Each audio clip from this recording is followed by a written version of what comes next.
আজকে যাব বাংলাদেশের ঐতিহ্যবাহী জমিদার বাড়ি পাকুটিয়া জমিদার বাড়ি। সেই পাকুটিয়া ঐতিহ্যবাহী সেই জমিদারির কথা।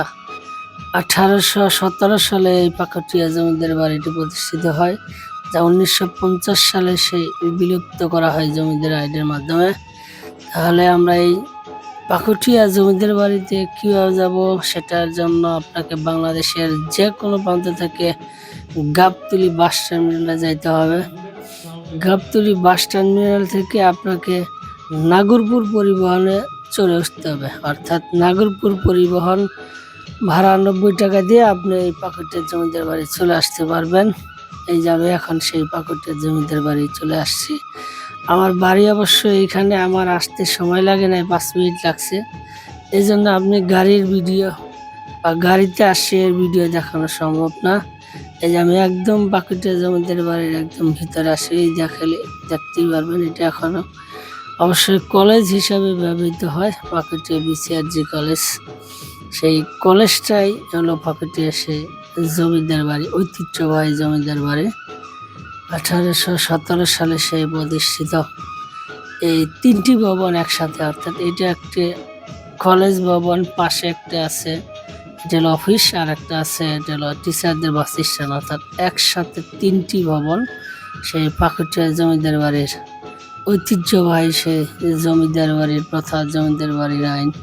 সেই পাকুটিয়া জমিদার বাড়িতে আমি আছি একদম। এই যে ঈদের ছুটি, অর্থাৎ ঈদের দিন বিকেল 3টা সাড়ে 3টার দিকে ভিড়, মানুষের ঐতিহ্যবাহী সেই জমিদার বাড়িতে ভিড় জমেছে, পর্যটকদের ভিড় যাকে বলে।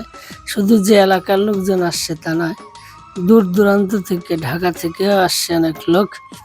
আবার যারা এই ঈদের ছুটিতে বাড়ি আসছে তারাও আসছে। এখন আমি এই যে 2 নম্বর ভবন, অর্থাৎ 2 নম্বর ভবনটা অফিস ভাড়া দেওয়া হয়েছে, বিভিন্ন এনজিও ভাড়া দেওয়া হয়েছে। এই যে দেখতে পাচ্ছেন, এই যে এটা হলো 2 নম্বর ভবন, ঐতিহ্যবাহী সেই জমিদার ভবনের 2 নম্বর ভবন এটি।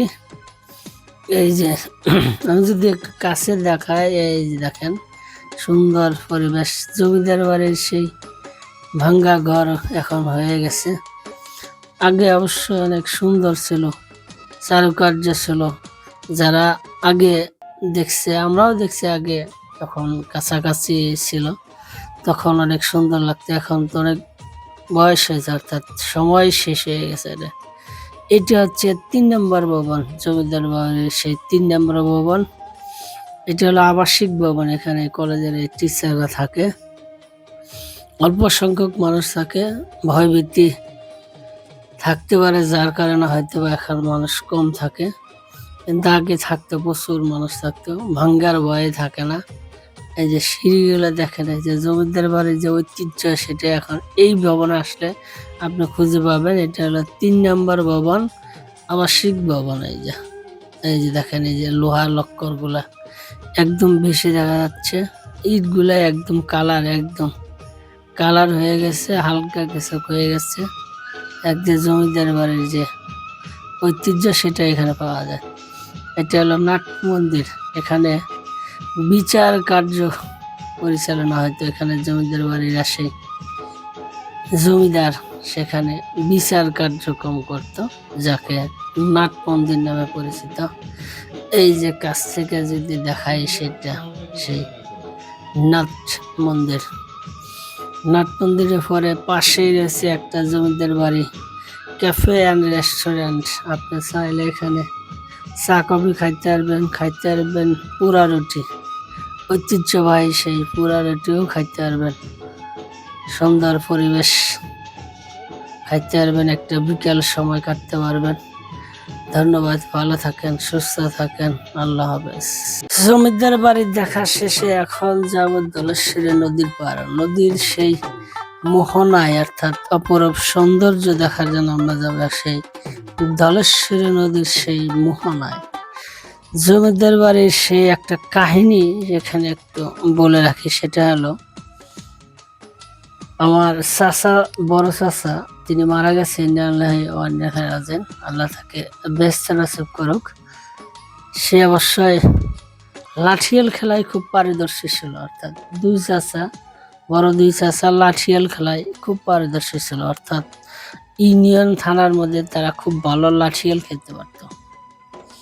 তো ওই সময় জমিদার আইন প্রথা হিসাবে কেউ জমিদার বাড়ির সামনে দিয়ে ছাতি নিয়ে, অর্থাৎ ছাতা নিয়ে যাইতে পারবেন না, অর্থাৎ রোদে আপনি পুড়ে যাবেন কিন্তু ছাতা নিয়ে যাইতে পারবেন না, স্যান্ডেল পরে যাইতে পারবেন না। ওই সময় স্যান্ডেল অর্থাৎ জুতা বা খরম যাকে বলে, কাঠ দিয়ে বানাইত, খরম পরেও সেখানে যাওয়া নিষেধ ছিল। তো আমার বড় চাচা ছিল একটু ঘাটতেরা, সে লাঠিয়াল খুব ভালো পারত, সেই এক্সপিরিয়েন্স বা অভিজ্ঞতাটা তার ছিল। তো হঠাৎ জমিদার বাড়ির সামনে দিয়ে সে ছাতি নিয়ে যাইতেছে।